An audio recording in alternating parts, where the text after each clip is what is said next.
The night in Makoro felt like a scene from a dream. Tarek's estate shimmered under strings of golden lights, the air filled with the warm hum of music, clinking glasses and bursts of laughter. Guests arrived in stunning modern African traditional attire, men in finely embroidered agbadas, women in flowing gowns of bold colors and rich fabrics that seemed to dance with every step. Drummers played at the far end of the garden, their beats weaving into the chatter, making the whole place feel alive. In the middle of it all stood Amara, Tarek's wife, the very image of elegance.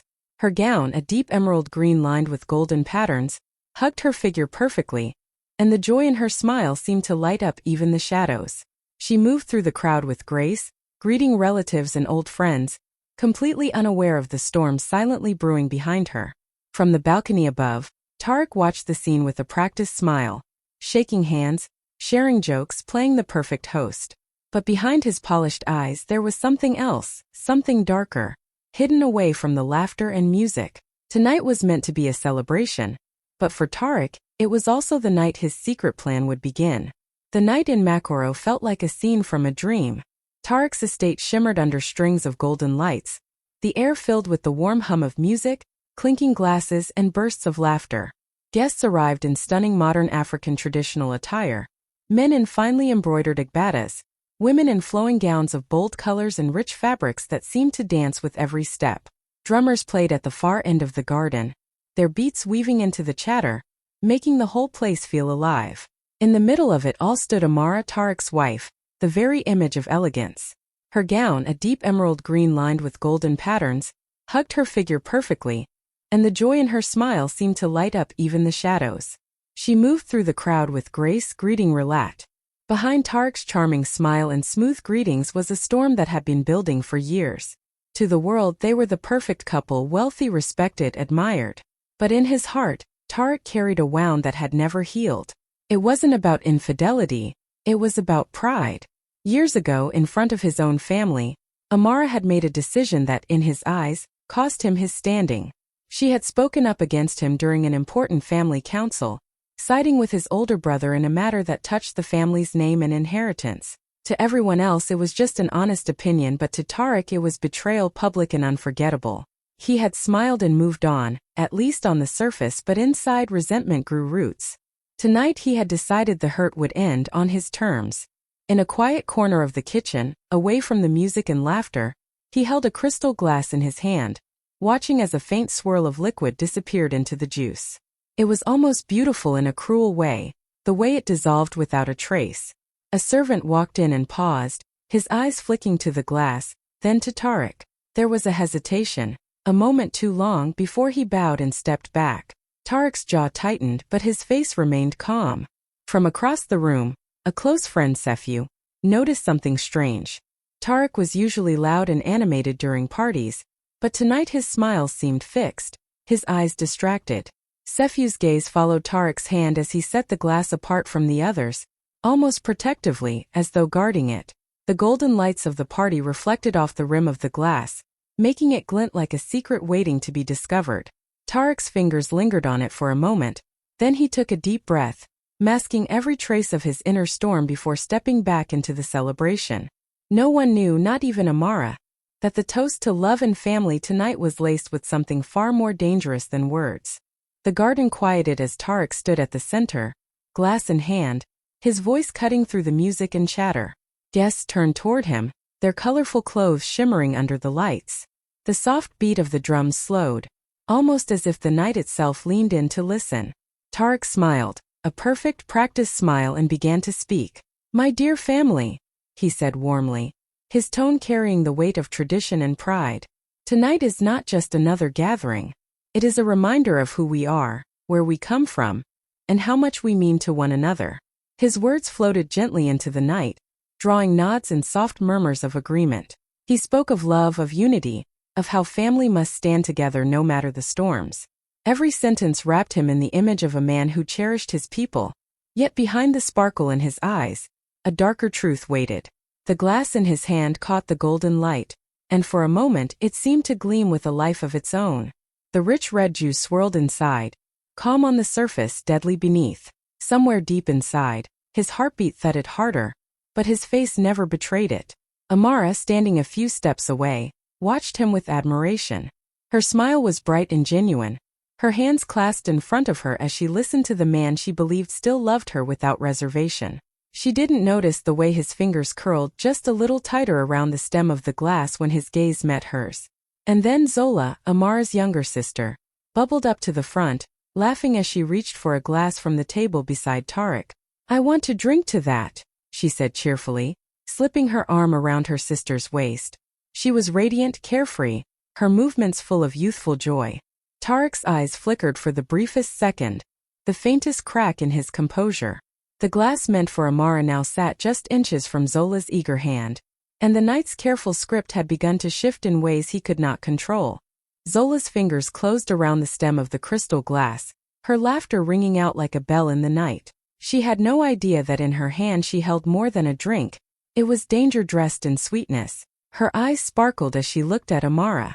"To my sister, the most beautiful woman here," she teased, lifting the glass high before anyone else could react. For the briefest second, Tarek's world stopped. His smile froze, the muscles in his face stiffening as if time itself had betrayed him. Inside, panic shot through his chest like ice. That glass was not meant for her. He had imagined this moment for so long. Amara drinking it, the plan playing out quietly in the shadows, but now everything was wrong. The audience, those watching this scene unfold, would feel the knot tightening, because they knew what no one in that garden did. They knew that the joy on Zola's face was seconds away from turning into tragedy. But in that circle of laughter and music, no one noticed the silent battle raging in Tarek's eyes. "Wait!" His voice almost slipped, but he caught it, turning it into a chuckle as if Zola had just made a harmless joke. He couldn't snatch the glass without drawing suspicion. Around them, relatives were raising their own glasses, ready for the toast. The clinking sound filled the air, a cruel rhythm pushing the moment forward. Zola brought the glass to her lips, still smiling, still unaware. Amara, thinking nothing of it, placed a hand on her sister's shoulder, warmth in her eyes. The poison was just inches away from sealing its fate, not the one Tarek intended, but one that would haunt him far worse. In that heartbeat, as the juice touched Zola's mouth, Tarek felt the crushing weight of something he hadn't planned for, the possibility of destroying the wrong life, and the realization that once fate changes the script, no man can rewrite it.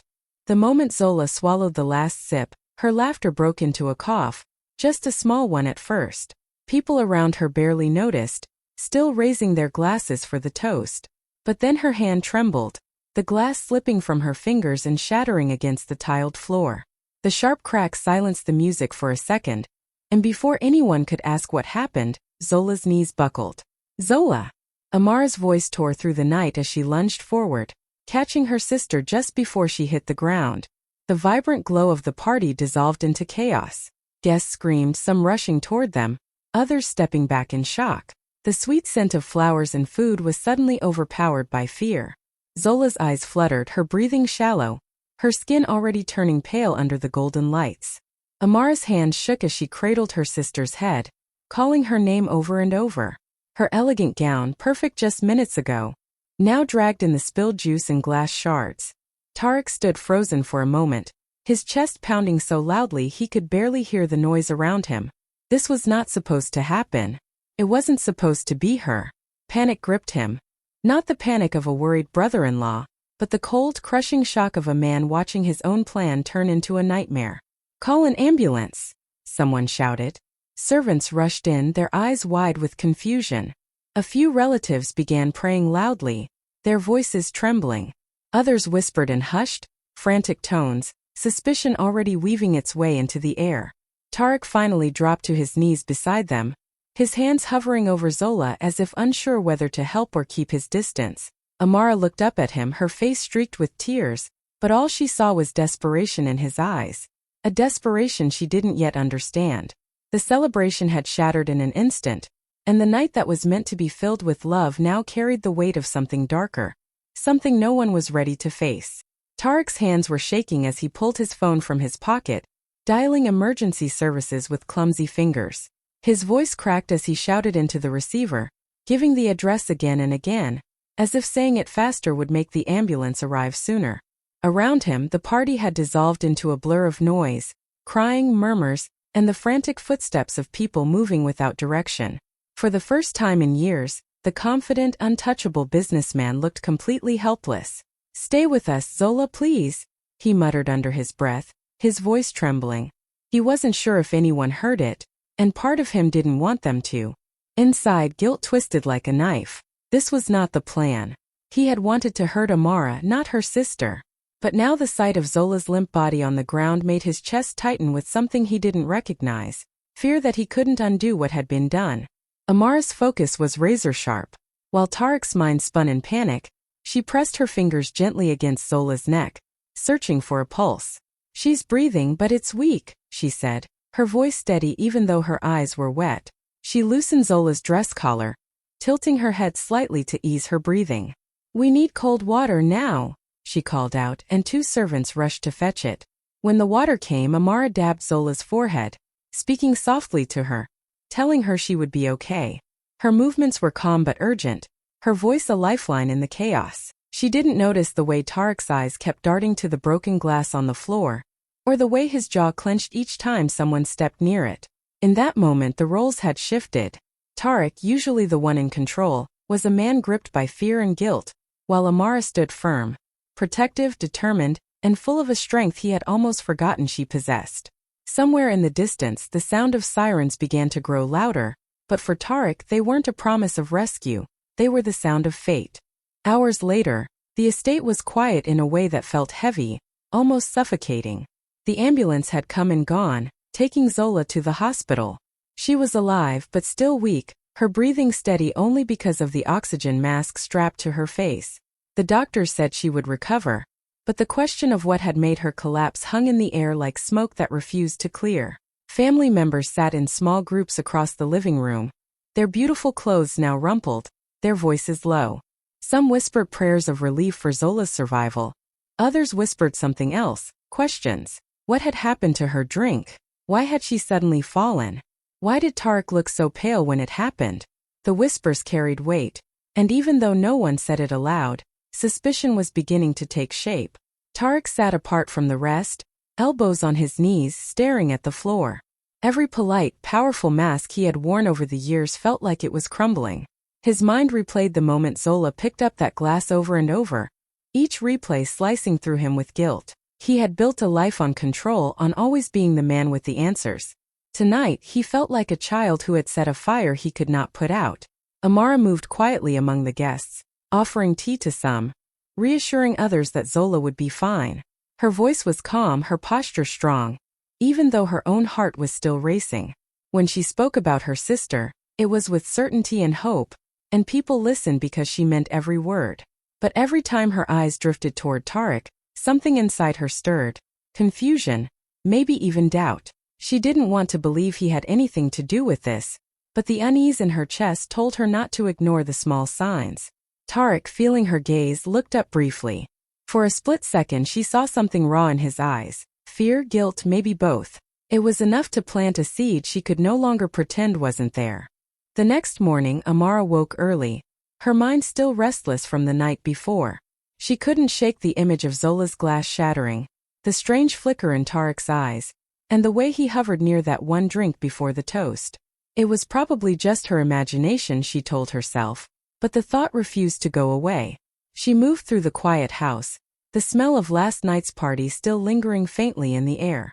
In the kitchen she noticed something odd. The glasses from the toast had been cleared, but one sat apart from the rest on the counter, its stem broken cleanly in half. Next to it, a small stain on the marble caught her eye. It wasn't wine, it was juice, the same deep red Zola had drunk. She touched it with her fingers, then wiped her hand quickly, a strange chill crawling up her spine. Later, as she walked past Tariq's private study, she found the door slightly open. Papers were scattered on his desk, unlike his usual neatness. Among them was a folded note, half hidden under a book. She picked it up without thinking. The handwriting was his, and it mentioned a name she didn't recognize, along with numbers and a short, unsettling phrase, strong enough to work quickly. Her fingers trembled as she set it back exactly where it was. Throughout the day she began to notice more. How Tariq avoided her eyes, how he seemed restless, pacing when he thought no one was watching. Even small things stood out now, like how he flinched when someone asked if Zola had eaten before the party. Betrayal wasn't something Amara had ever expected from him. Not like this. The shock of it pressed on her chest, making it hard to breathe. A part of her wanted to confront him immediately, to demand answers. But another part knew she needed to be sure before she spoke. And so she smiled when they crossed paths in the hallway, hiding the storm inside her. But deep down she was already following the threads of the truth. That evening, when the house had fallen into an uneasy quiet, Amara stepped into Tariq's study and closed the door behind her. He was at his desk, pretending to read, but the moment he saw her, his posture stiffened. She didn't waste time. "What was in that glass, Tariq?" Her voice was steady, but her eyes were burning. He looked away, flipping a page he clearly wasn't reading. "It was just juice, Amara. You're letting fear cloud your mind." "Don't lie to me," she cut in sharply. "I saw how you guarded it. I saw how your face changed when Zola reached for it. And I found your note. Strong enough to work quickly? What does that mean?" For a moment silence filled the room, thick and suffocating. Tariq's jaw tightened, his hands curling into fists. "You don't understand," he said finally, his voice low. "You humiliated me in front of my family. You took their side, made me look small. I couldn't forget it." Amara's breath caught. "So you decided to kill me?" The words came out like shards of glass. His eyes flashed with a mix of shame and defensiveness. "It wasn't supposed to be like this. I just wanted, I don't know, to make you feel what I felt." Her heart pounded, but she stood taller, her voice unwavering. "You wanted to punish me for speaking the truth. That's what this is. And now Zola almost died because of you." Tariq rose from his chair, but the power he once carried in this room was gone. She held his gaze, her strength towering over his excuses. "You may control your business, Tariq," she said coldly, "but you will never control me. Not with money, not with fear, and certainly not with poison." He opened his mouth to speak, but she turned and walked out before he could. For the first time in their marriage, he was the one left standing in silence, the weight of her strength pressing heavier than any accusation. By the next day, the whispers in the family had grown louder. In Makoro's elite circles, nothing stayed hidden for long, especially when it happened during a grand gathering. Uncles, aunts, and cousins began arriving at the estate, their voices polite but their eyes sharp with curiosity. "Tariq, my son," his uncle Bako began, sitting across from him in the formal lounge, "people are asking questions. How does a young, healthy woman collapse at a celebration with no warning?" The question was gentle on the surface, but the weight behind it was unmistakable. Others joined in. Their words dipped in the careful language of high society. "We must protect the family name," Aunt Lami said, her gold bangles clinking softly as she folded her arms. "People will talk. They will say something was done to her drink. We cannot allow that." Tariq kept his composure, but the pressure was mounting. In their world, a man's reputation wasn't just about him. It reflected on the entire bloodline. Business deals, political alliances, and social invitations all depended on the illusion of perfection. One scandal could make doors close forever. Meanwhile, in the hallway, Amara overheard snippets of conversation. It was strange. He seemed nervous before the toast, one cousin whispered. "I heard he poured the drinks himself," another replied. The suspicion was spreading like wildfire, and the more Tariq tried to act unbothered, the more people seemed to notice his unease. The elders reminded him of the unspoken rules. Men of his status must never allow weakness to show, must never give the public a reason to doubt their honor. But behind the measured advice was a warning. If the family name suffered, he would bear the blame alone. As the afternoon wore on, Tariq felt the walls closing in. His own blood relatives, the people who once praised him as the pride of Makoro, were now looking at him as though he were a liability. And somewhere in the house, Amara was watching quietly, realizing. That night, Tariq sat alone in his study, the lamp casting a dim circle of light over the desk. The house was quiet, but his mind was loud, filled with voices from the past. He remembered the day Amara spoke against him in front of his family. She had stood there, calm and certain, saying words that challenged his authority. He had smiled then, hiding the sting, but deep inside, something hard had started to grow. In the weeks and months that followed, he replayed that moment over and over, each time adding to the bitterness. At family gatherings he would catch whispers about how Amara speaks her mind, and to him it sounded like mockery.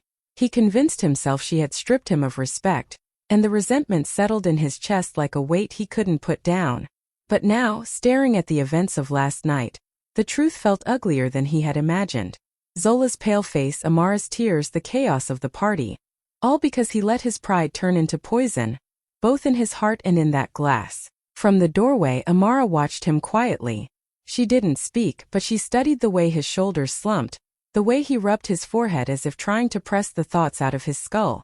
She could see the regret in the way his breathing slowed, the way his eyes avoided the light. Part of her wanted to walk away, to let his guilt eat at him until there was nothing left. But another part knew she had to be deliberate about her next move. She would not lash out in anger. She would not crumble under the weight of betrayal. She would act with the same strength she had shown in the chaos, a strength that came from knowing who she was and refusing to be broken by anyone's cruelty. If Tarek had thought he could control her story, he was about to learn that her voice was louder than his pride, and her resilience far greater than his regret.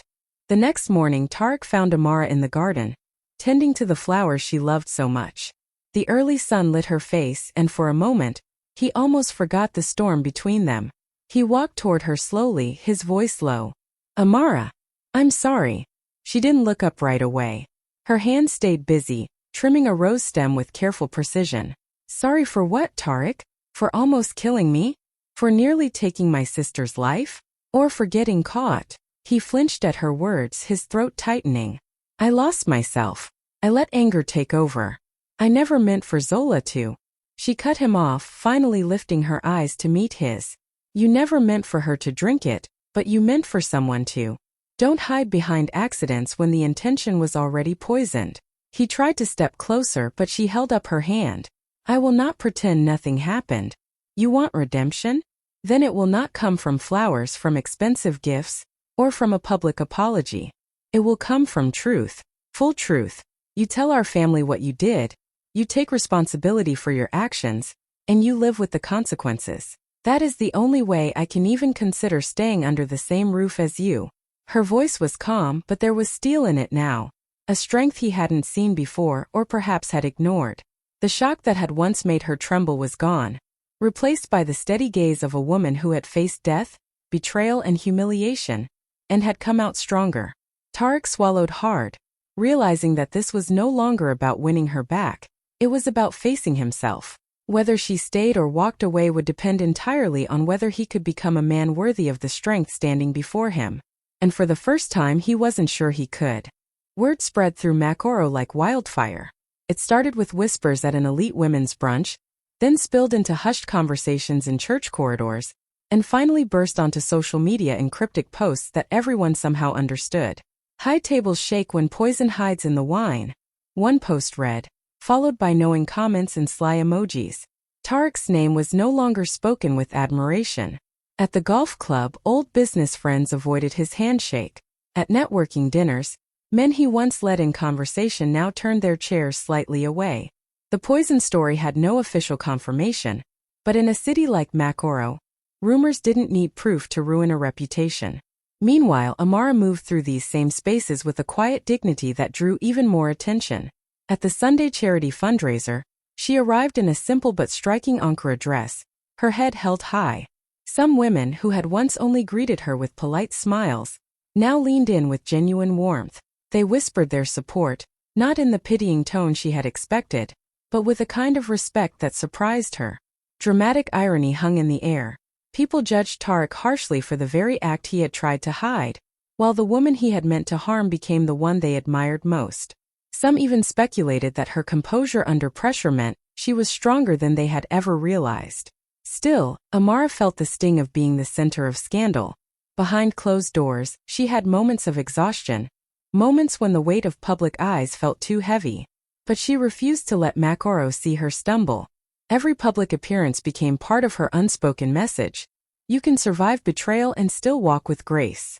Tarek, watching from the sidelines, began to understand that his fall from power was not just about the rumor. It was about the fact that in this silent social battlefield, Amara had already won. Amara woke one morning and realized she didn't want her life to revolve around pain anymore. The betrayal had hurt deeply, but she refused to let it define her. She began taking deliberate steps to reclaim her peace, closing old doors, setting boundaries, and pouring her energy into the community projects she had once put aside for Tariq's sake. The more she focused on her own path, the lighter she felt, as if each day she was peeling away the weight of what he had done. Tariq, meanwhile, was living in a very different reality. His business partners kept their distance. Invitations to high-profile events stopped arriving. At family gatherings, he could feel the disapproval in every glance, even if no one said it out loud. The once confident man now moved like someone walking through a storm with no shelter in sight. Socially, he was no longer the golden son of Makoro's elite. He was the man people whispered about when his back was turned. Zola's recovery was like a small miracle. The girl laughed easily again, her health returning with a glow that made her look even more vibrant than before. She had no idea how close she had come to tragedy, and Amara decided to keep it that way. Let her live without the shadow of fear, without the knowledge that her brother's hand had been inches from her destruction. In the end, the poetic justice was almost too perfect. Tariq's plan to harm Amara had backfired so completely that it was his own sister he had nearly destroyed. His downfall came not from enemies but from the cracks in his own soul. Amara didn't need revenge. Life had already delivered it for her. Standing at the edge of her balcony one quiet evening, watching the city lights of Makoro twinkle below, Amara felt a peace she hadn't known in years. She had survived. She had risen. And most importantly, she had reclaimed herself. The morning sun spilled through Amara's window, warm and golden, like a promise of new things to come. She stood in front of the mirror, not to check her beauty for anyone else, but to see the woman she had fought to become. Her eyes no longer carried the quiet sadness of someone who had been wronged. They now shone with confidence and quiet fire. She dressed in a vibrant Ankara gown, bold patterns dancing across the fabric, as if her life itself was declaring that she would never fade into the background again. Her days were now filled with purpose. She launched a small foundation for young women in Makoro, teaching them skills and self-worth, determined that no one else should ever be made to feel small or powerless. The laughter of the girls she mentored became the music of her new life. And while her path was not free of challenges, each obstacle felt like another chance to prove her strength. Tariq's life, on the other hand, had shifted like a once mighty river now reduced to a trickle. His charm no longer worked in boardrooms, his name no longer opened doors. He was polite when they crossed paths at family gatherings, but his eyes carried the weight of a man who had seen the sharp edge of his own choices. Amara did not hate him anymore. She had let that go. But she also no longer needed him, his approval, or his love to feel whole. One quiet evening, she stood on the balcony of her new apartment overlooking Makoro's skyline. The city lights flickered like tiny stars, and a soft breeze lifted her hair. She closed her eyes and whispered a small prayer. Not for revenge but for peace, for herself and even for Tariq. Then she smiled, the kind of smile that comes from surviving a storm and walking into sunshine. Amara knew her story would be told in whispers and admiration across Makoro. But for her the real victory was this. She was free, she was unshaken, and she had turned her pain into a crown no one could take away.